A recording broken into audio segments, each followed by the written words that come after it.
hàng số 13, Ni không móc mũi chưa kết hàng ở cuối hàng số 13 nha. Ni sẽ sử dụng kim.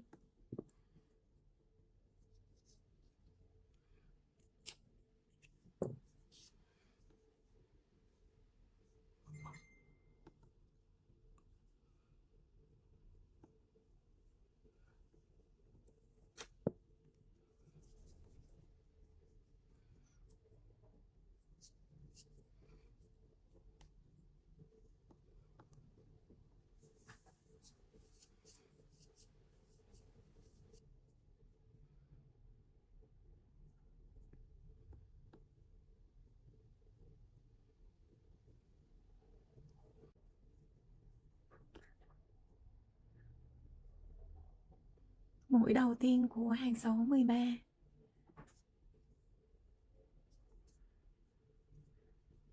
Cạnh trong mũi cuối cùng hàng số 13.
Hàng số 1 này, 2, 3, 4.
Đầu tiên mình sử dụng len màu trắng.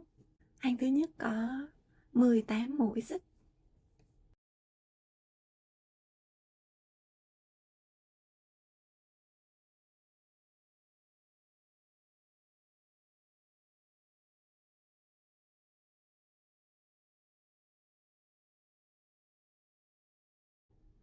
Một, hai, ba, bốn, năm. Ni đã có 18 mũi xích. Mũi đầu tiên của hàng thứ nhất, mình đâm kim vào mũi xích thứ hai. Mũi xích thứ nhất mình bỏ qua nè, mình đâm kim vào mũi xích thứ hai.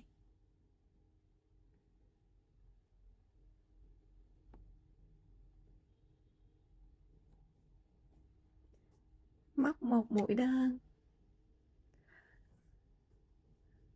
Cạnh bên cạnh cũng một mũi đơn, mình có 16 mũi đơn. Liên tục 2, 3, 4,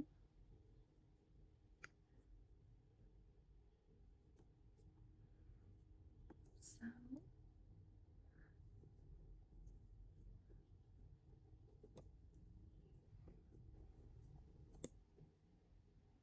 Ni đã móc xong 16 mũi đơn. Vào cái cạnh này mình móc 3 mũi móc đơn cùng một chân.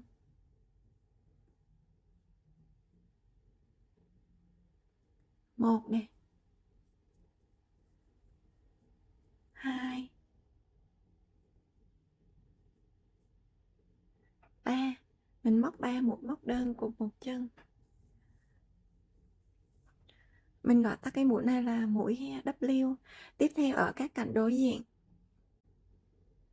Ở các cạnh đối diện, mình sẽ móc ở đây 15 mũi đơn và một mũi tăng.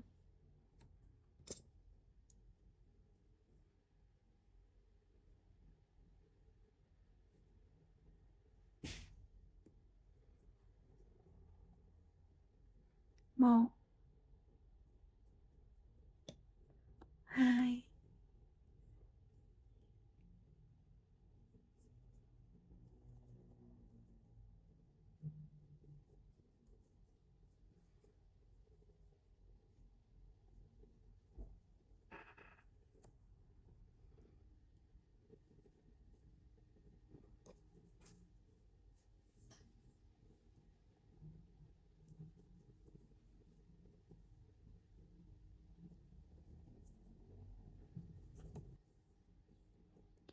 Đi đã móc xong 15 mũi đơn. Và ở cái cạnh cuối cùng này mình móc một mũi tăng.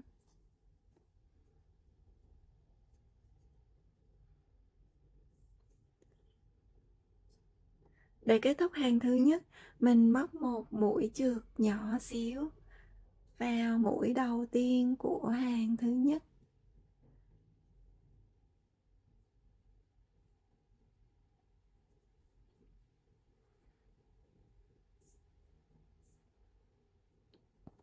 Ni sử dụng cái sợi len này để đánh dấu mũi đầu tiên của hàng nha.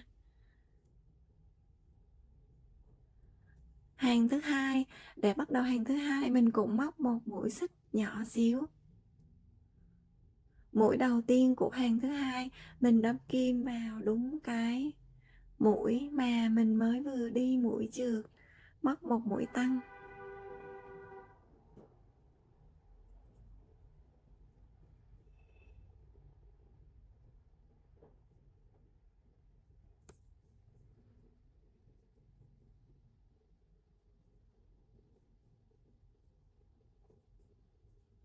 Đây đã có một mũi tăng.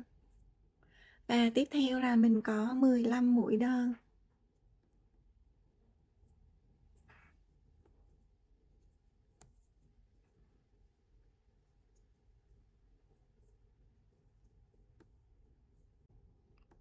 Các bạn cứ móc theo công thức Ni để trên màn hình nha. Kết thúc hàng thứ hai mình cũng móc một mũi trượt nhỏ xíu vào mũi đầu tiên.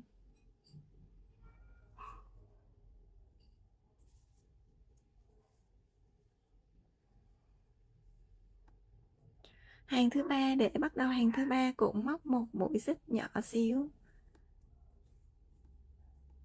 Mũi đầu tiên của hàng thứ ba mình đâm kim vào đúng cái mũi mà mình mới vừa đi mũi trượt, mình mới vừa móc mũi trượt. Móc một mũi đơn, chơi bên cạnh một mũi tăng. Các bạn cứ móc theo công thức nha. Ni sẽ gặp lại bạn ở hàng số 4.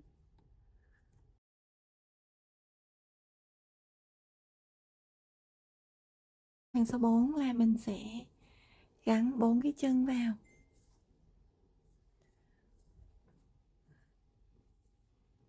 Bắt đầu hàng số 4 mình cũng móc một mũi xích nhỏ xíu.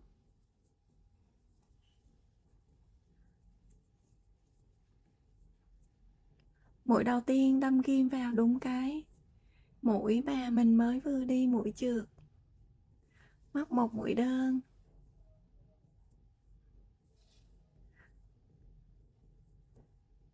Và 4 cái chân tiếp theo mình sẽ gắn cái chân trước vào. Đây là cái chân trước nè.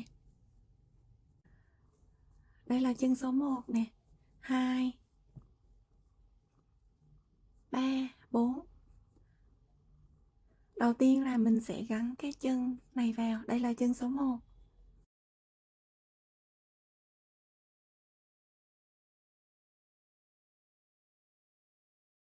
Mình sẽ móc 5 mũi đơn ở đây.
Tiếp theo mình có 9 mũi đơn ở phần bụng này.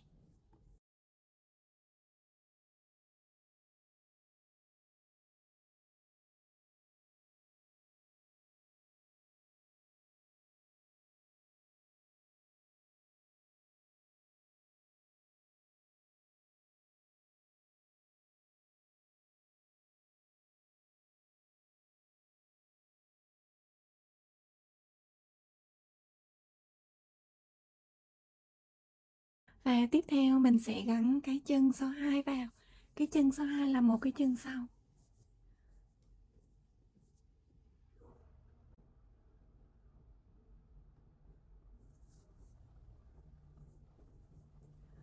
Mình sẽ móc 6 mũi đơn ở đây.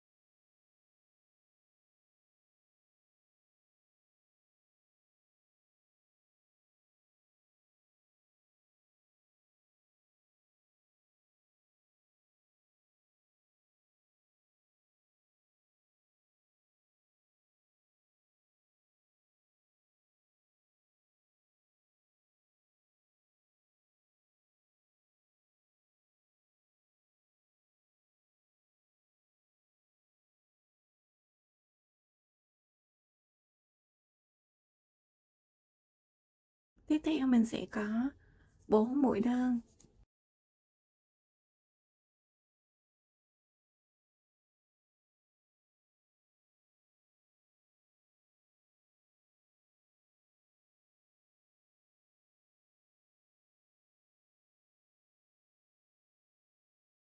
Và mình gắn cái chân số 3 vào.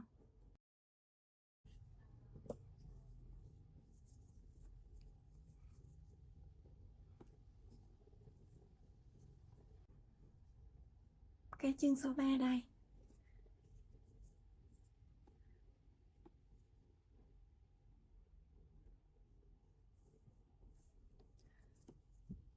Mình móc 6 mũi đơn ở đây.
Tiếp theo là có 8 mũi đơn.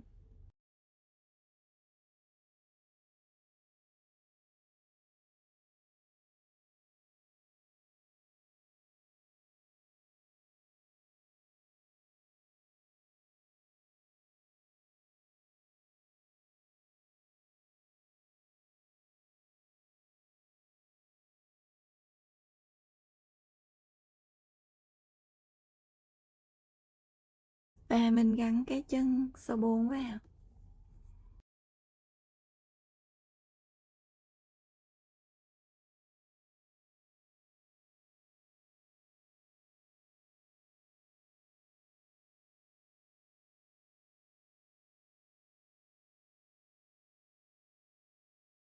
Mình móc 5 mũi đơn ở đây.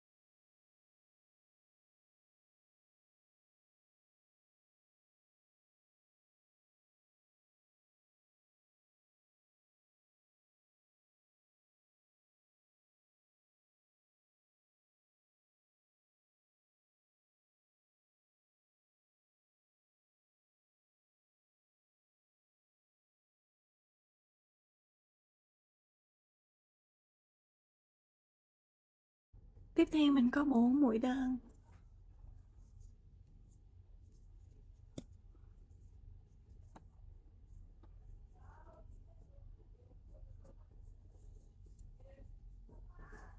Để kết thúc hàng số 4, mình cũng mắc một mũi chược nhỏ xíu vào mũi đầu tiên của hàng.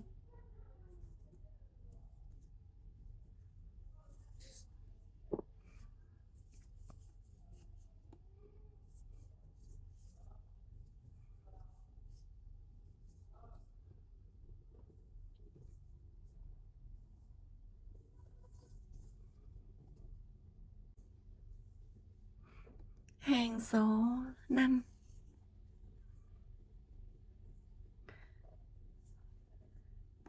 Bắt đầu hàng số 5 mình cũng móc một mũi xích nhỏ xíu. Mũi đầu tiên của hàng số 5. Mũi đầu tiên của hàng số 5 mình đâm kim vào đúng cái mũi mà mình mới vừa đi mũi chược. Móc một mũi đơn.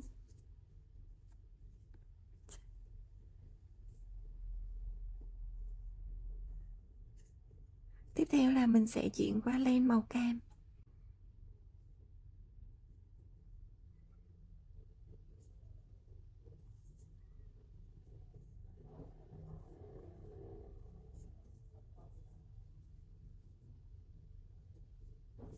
Kéo hết sợi len màu trắng.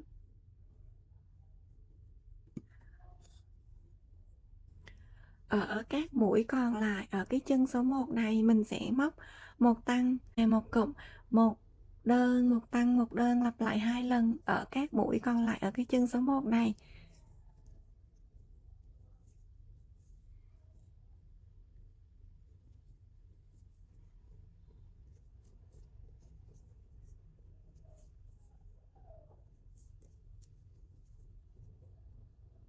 Một tăng nè và cụm, một đơn,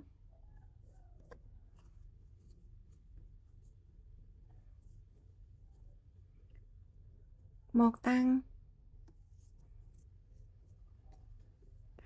một đơn, một đơn, một tăng, một đơn được lặp lại 2 lần. Ni được một lần rồi và Ni sẽ lặp lại lần nữa.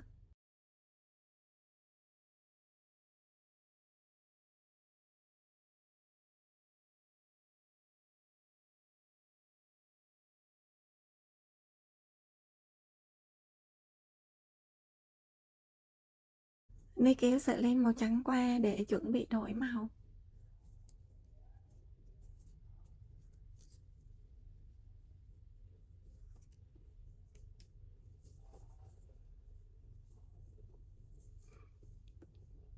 Tiếp theo là mình có 9 mũi đơn màu trắng.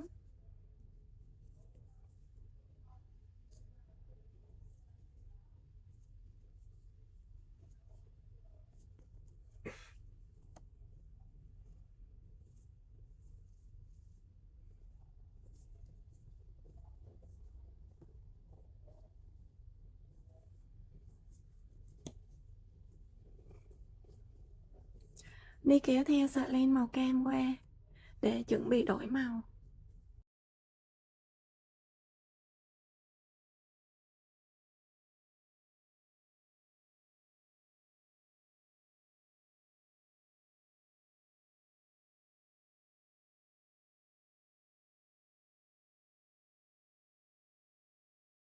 Ni đã móc xong 9 mũi đơn len màu trắng và bây giờ ở các mũi còn lại ở cái chân số 2 này mình sẽ móc 12 mũi đơn.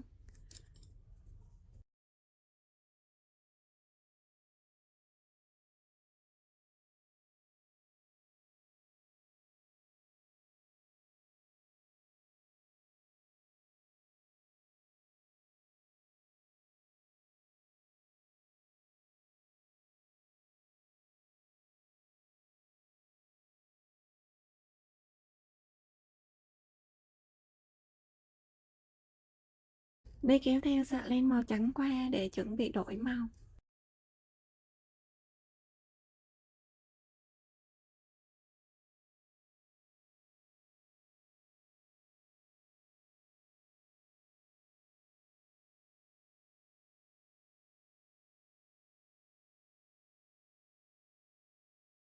Tiếp theo ở đa phần màu trắng này mình có một mũi đơn,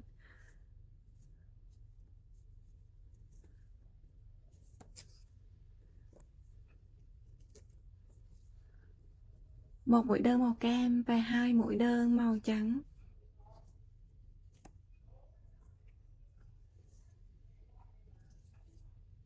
Và một mũi đơn màu cam.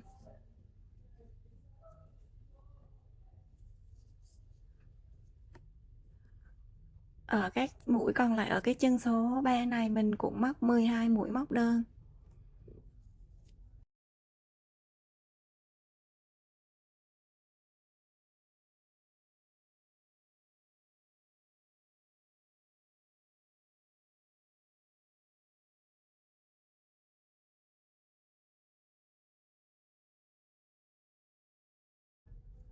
Đi kéo theo sợi len màu trắng qua để chuẩn bị đổi màu.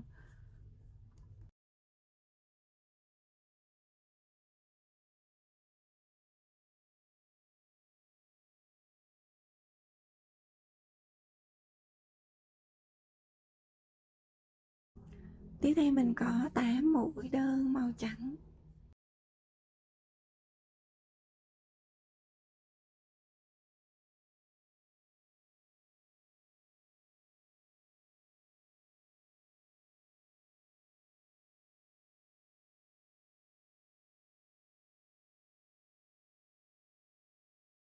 Đi kéo theo sợi len màu vàng cam qua để chuẩn bị đổi màu.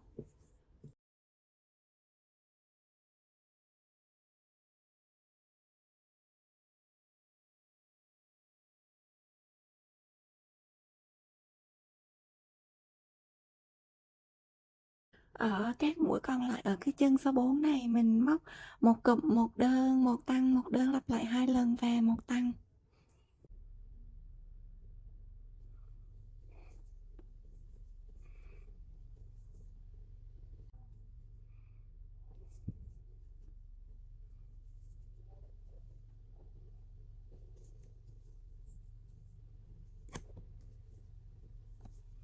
Một lần.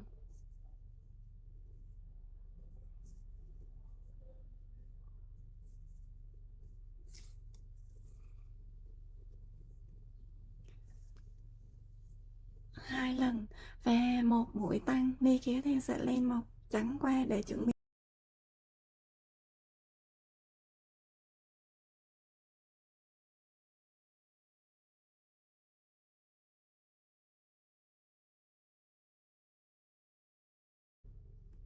Tiếp theo là mình có 4 mũi đơn.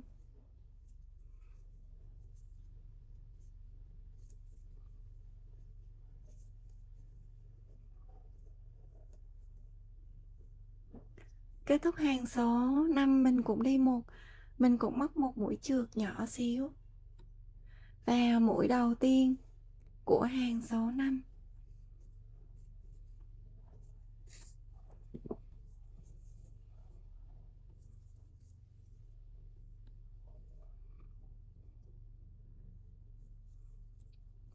Các hàng tiếp theo thì các bạn cứ làm theo công thức đi để trên màn hình nha.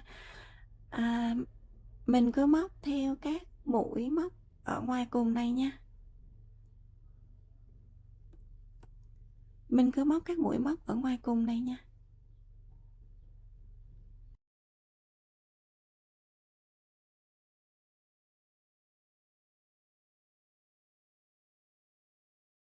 Xong hàng số 12 mình để cái sợi len ở đây nha, mình không cắt sợi len nha. Ni vẫn cũng chưa có móc mũi kết hàng ở hàng số 12 này luôn. Mình để sợi len ở đây nha, mình không cắt nó nha, để lát nữa mình móc tiếp.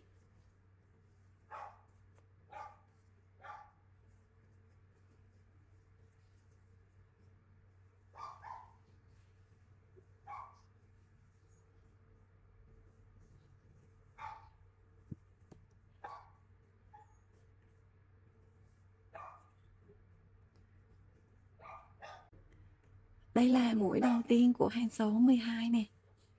1 2 3 4 5.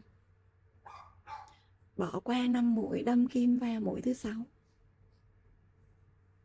Đâm kim mũi thứ 6 nha. Chỗ này là bỏ qua 5 mũi, đâm kim vào mũi thứ 6. Đây là mũi cuối cùng nè, mình đếm ngược lại nha.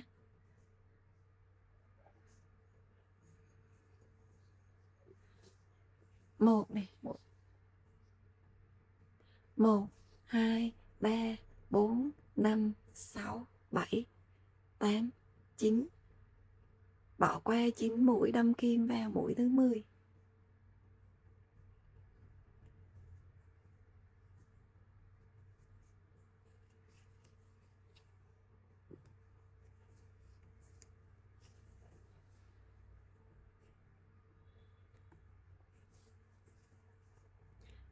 Mình móc ngay chỗ cái chỗ mình đánh dấu nha.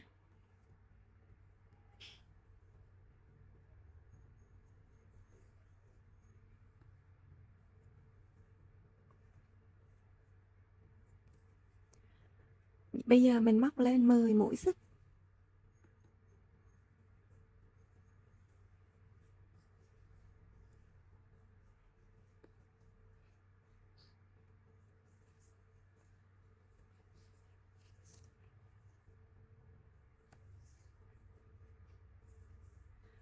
đâm kim vào ngay cái chỗ mà mình đánh dấu nè.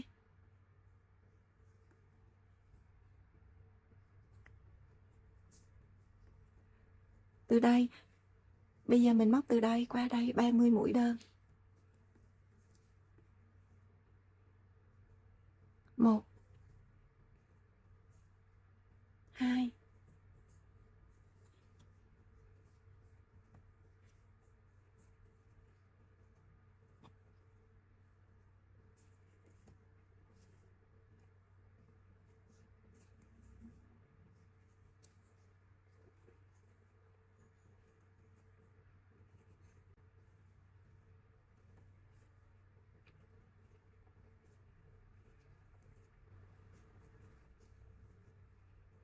Ni đã móc xong 30 mũi móc đơn. Bây giờ mình móc tiếp tục 10 mũi đơn ở trên cái sợi dây xích này.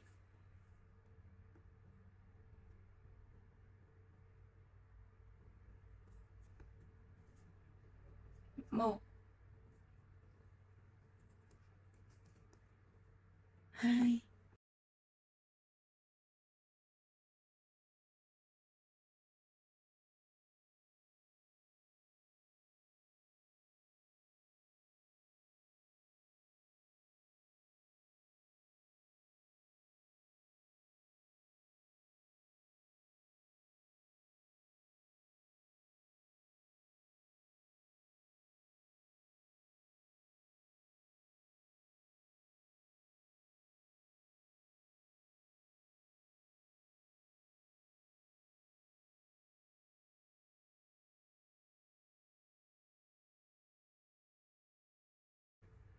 Ni đã móc xong 10 mũi đơn ở sợi dây xích này, hàng 13 này tổng cộng mình có 40 mũi móc đơn.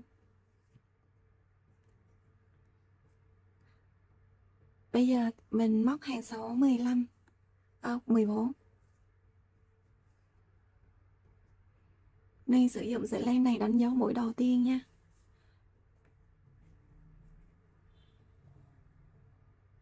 Hàng số 14 mình có cụm 3 đơn và 1 giảm lặp lại 8 lần.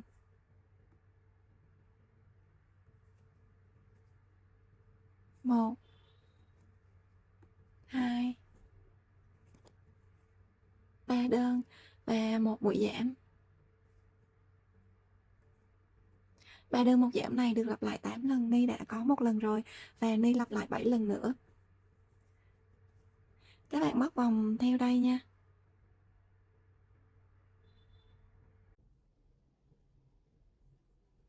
Hàng số 15. Hàng số 15 mình có một cụm 2 đơn và 1 giảm được lặp lại 8 lần.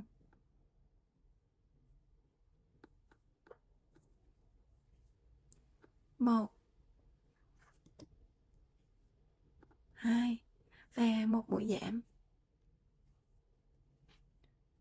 2 đơn 1 giảm này mình lặp lại 8 lần. Ni đã có 1 lần rồi và Ni sẽ lặp lại 7 lần nữa.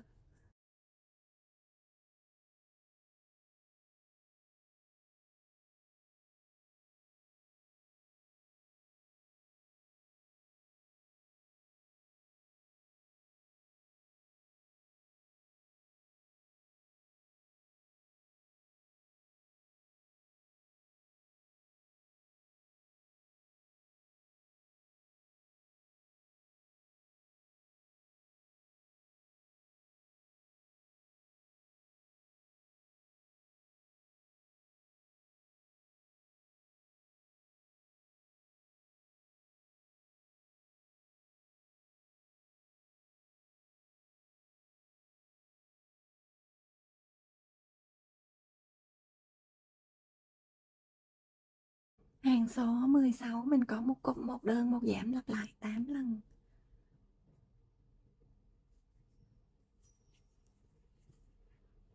1 đơn.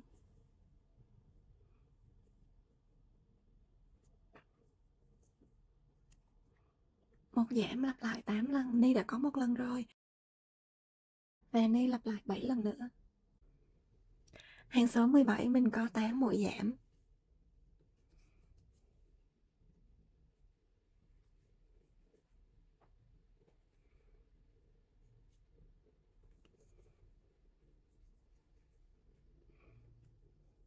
1. Khi mình móc cái mũi giảm á, mình kéo căng cái sợi, chỉ nha, thì cái mũi giảm của mình nó sẽ khít. 2.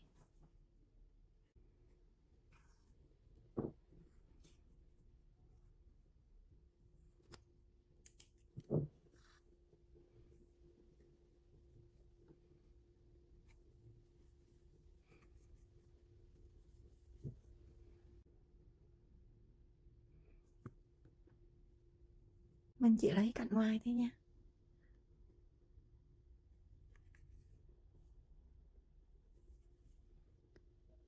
Bỏ một chân, lấy một chân.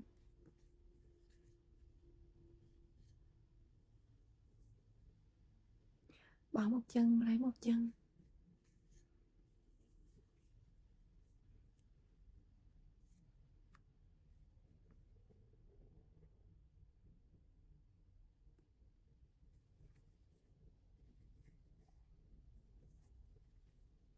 Sau đó mình giấu cái sợi, chỉ này đi.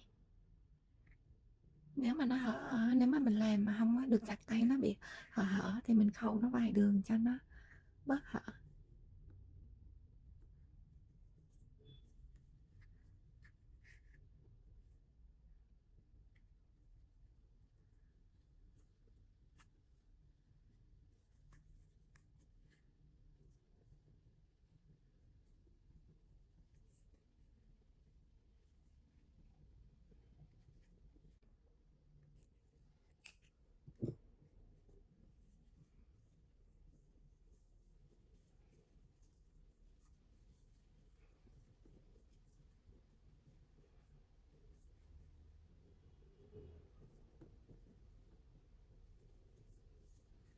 Bây giờ mình móc cái phần cổ này. Mình sẽ sử dụng cái đầu len vừa nãy mình để lại này. Bây giờ mình đếm lại hàng số 1 nha. Để bắt đầu hàng số 1 thì mình móc lên một mũi xích nhỏ xíu. Mũi đầu tiên đâm kim vào đúng cái mũi mà mình mới vừa móc mũi trượt.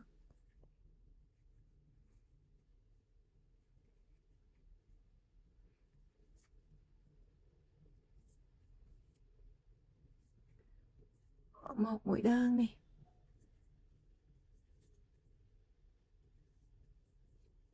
2.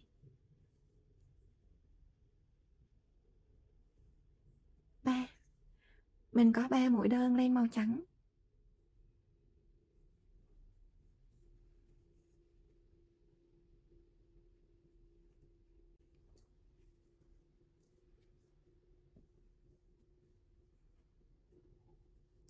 Kéo hết sợi len màu trắng. Với sợi len màu cam này thì mình móc. Ở đây mình có 2 mũi nè.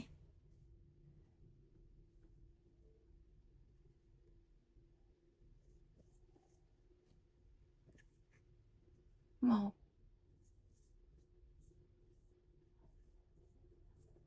2. 2 mũi màu cam. Ở ngay cái góc này nè. Mình móc một mũi ở đây nha.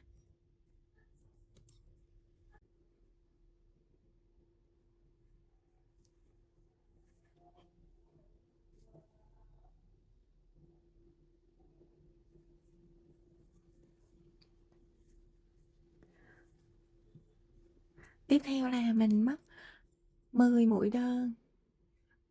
Ở đây là cái chỗ mà sợi, dây xích vừa nãy mình móc 10 mũi xích á, mình sẽ móc 10 mũi đơn vào đây.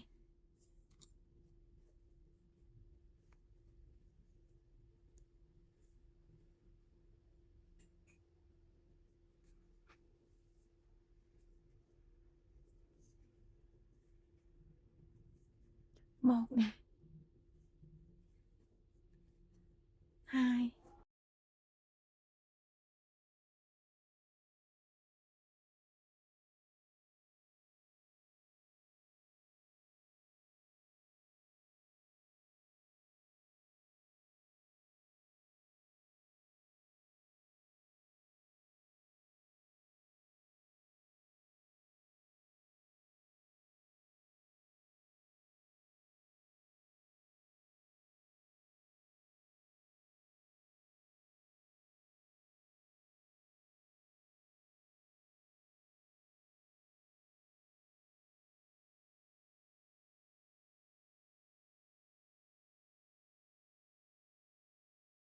Tiếp theo mình có 2 mũi đơn màu cam ở đây.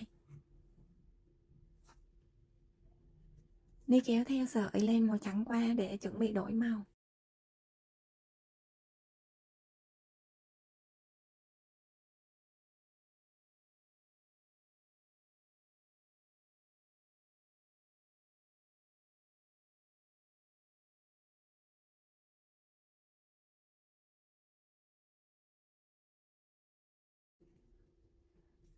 Và mình có 7 mũi đơn màu trắng.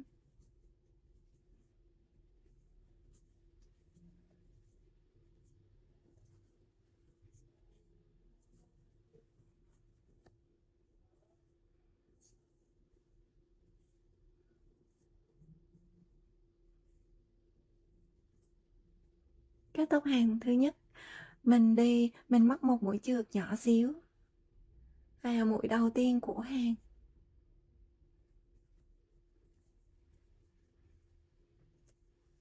Hàng số 2. Bắt đầu hàng số 2 mình cũng mắc một mũi xích nhỏ xíu. Các bạn cứ móc theo công thức Ni để trên màn hình nha.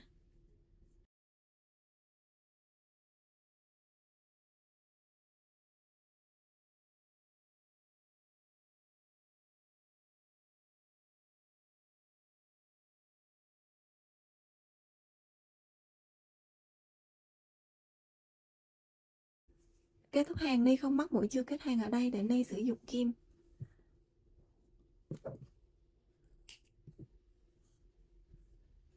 Sợi len màu cam này mình cũng cắt luôn nha.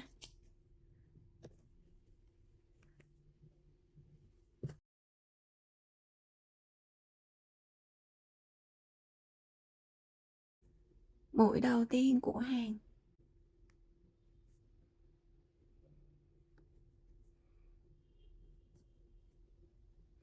Cạnh trong mũi cuối. Mình giấu cái sợi len này vô trong đây.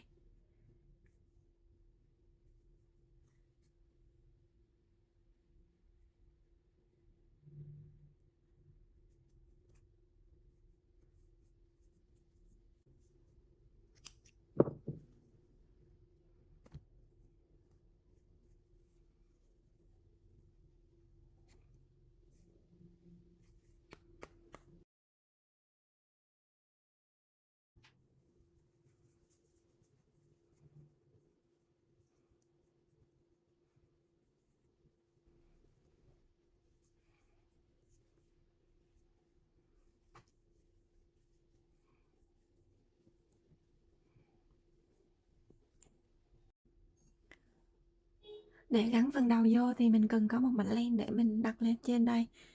Thì Ni đã móc xong hàng thứ nhất. Hàng thứ hai, để bắt đầu hàng thứ hai mình móc một mũi xích nhỏ xíu. Mũi đầu tiên mình cũng đâm kim vào đúng cái mũi mà mình mới vừa đi mũi trượt. Móc một mũi tăng và chân bên cạnh cũng mũi tăng. Mình có 4 mũi tăng len màu trắng. 2 3 và 4 bộ mũi tăng len màu cam.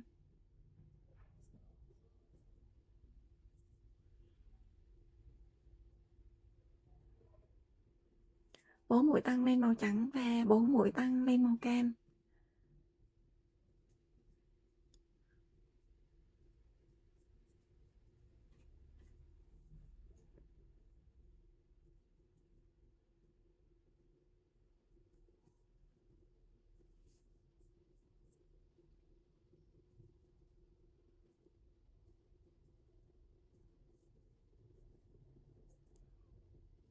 Ni kéo theo sợi len màu trắng qua để chuẩn bị đổi màu.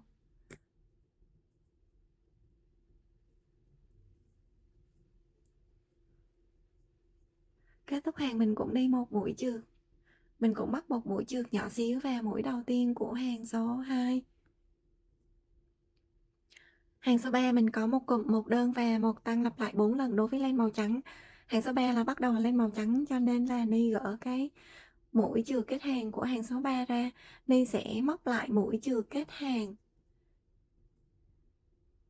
của hàng số 2 bằng len màu trắng.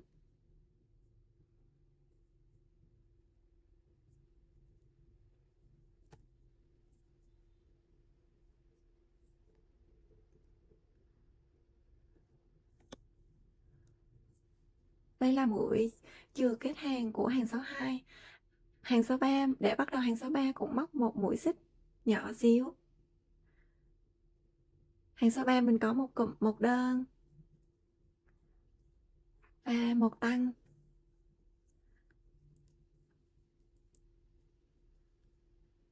Một đơn một tăng này được lặp lại 4 lần đối với len màu trắng và một đơn một tăng lặp lại 4 lần đối với len màu cam.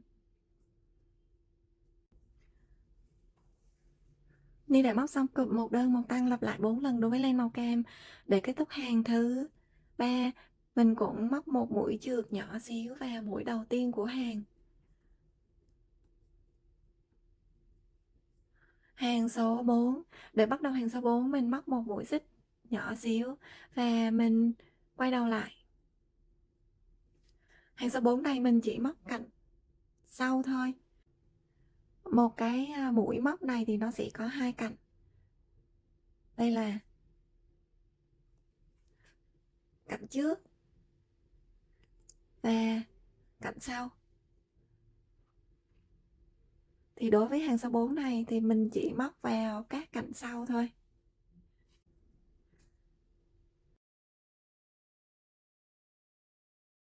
Mình có 10 mũi đơn và một mũi giảm đối với len màu cam.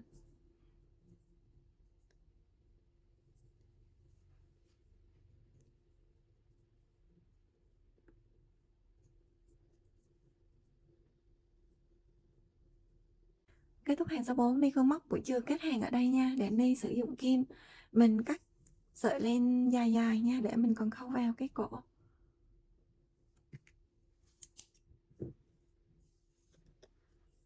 Sợi len màu cam mình cũng cắt một đoạn dài.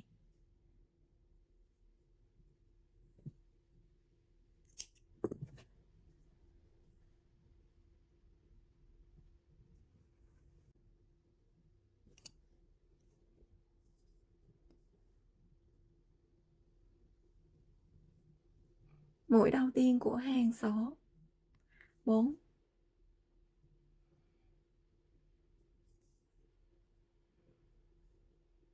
Cạnh trong mũi cuối cùng hàng số 4.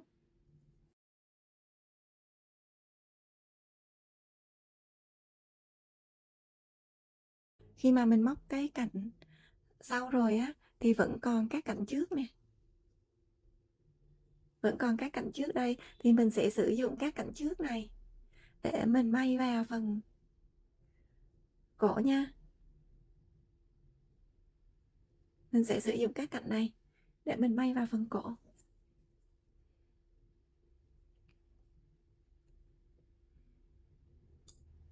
Đây là mặt phải này, mình đặt mặt phải lên trên.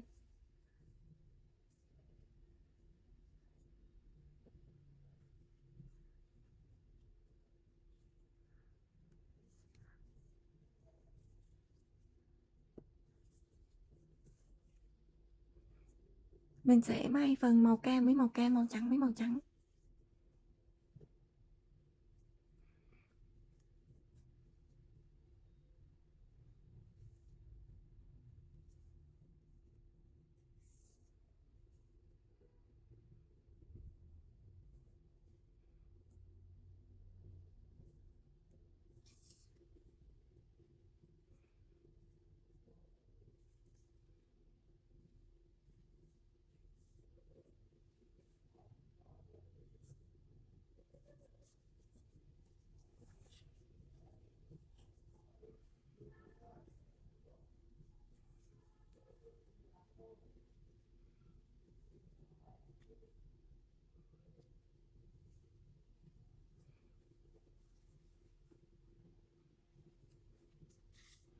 Mình may hết cái đoạn len màu trắng rồi mình dừng lại nha.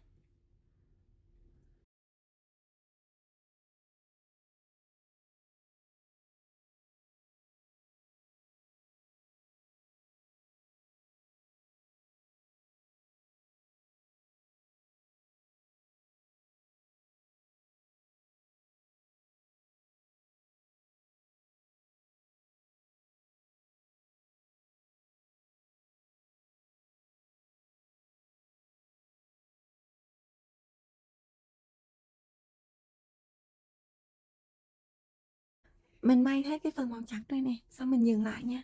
Mình rút cái sợi len màu trắng này luôn. Mình giấu cái sợi len màu trắng này vô mặt trong.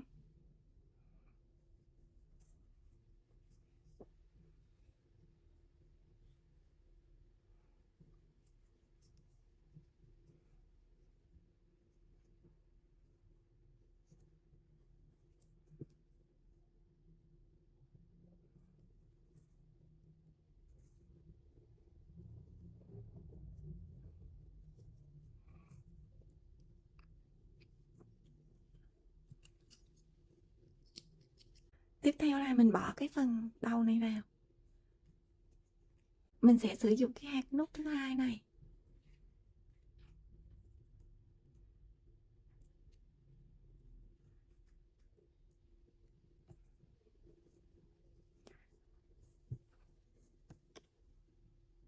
Mình xỏ vào ngay giữa cái vòng tròn ma thuật nha.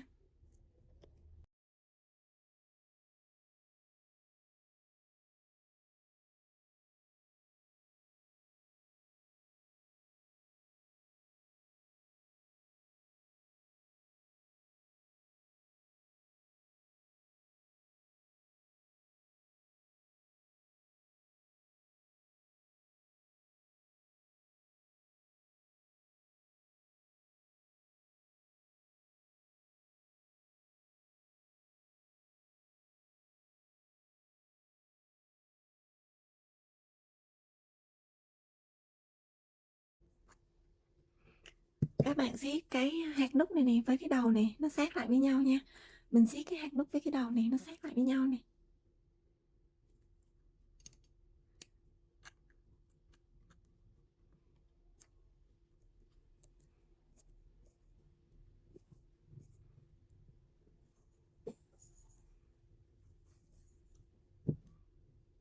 Nhớ là siết chặt cái hạt nút này vào cái đầu nha.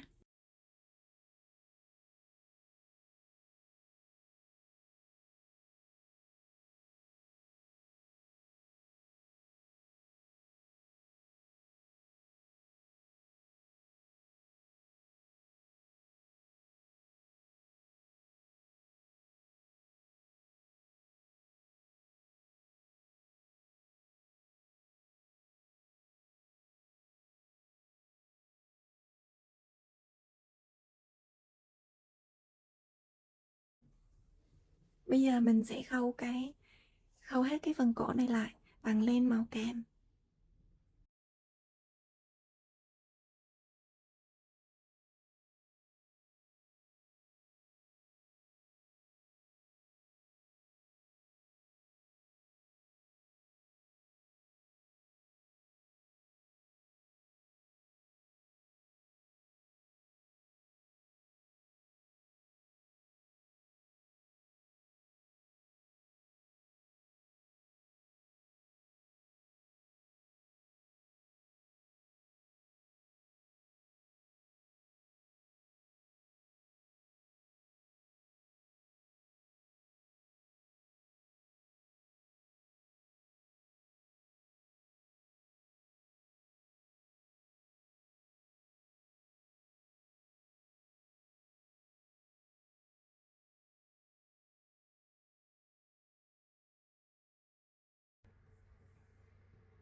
Cái phần đuôi này mình không nhồi bông nha.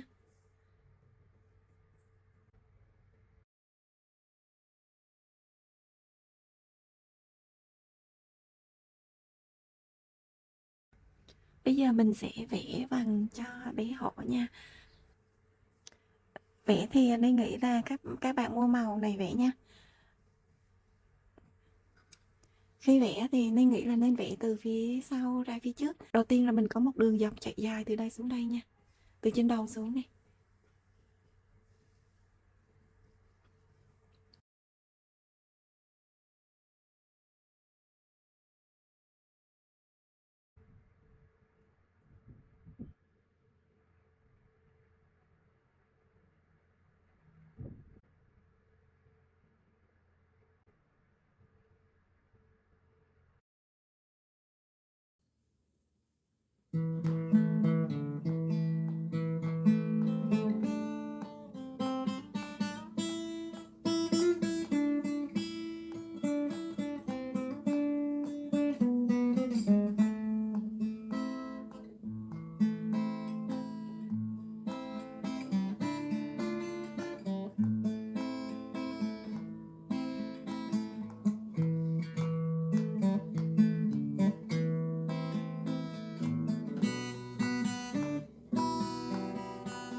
Khi mà mình vẽ một lần rồi á, để cho cái màu nó khô nè, thì mình vẽ lại lần thứ hai, mình đè lên lần thứ hai hoặc là lần thứ ba thì nó sẽ đẹp hơn là mình vẽ một lần nha.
Khi mà cái lớp lớp màu này nó khô rồi thì mình nên vẽ lại lần thứ hai. Khi vẽ lần thứ hai thì mình chấm, mình chấm để cho cái màu á, mình không có quẹt nữa nha, mình không có quẹt theo đường nữa, mà mình chấm để cho cái màu á, nó thấm đều vào cái mặt len á. Còn, bạn thấy có cách, vẽ nào đẹp hơn thì bạn cho My biết trong phần bình luận với nha.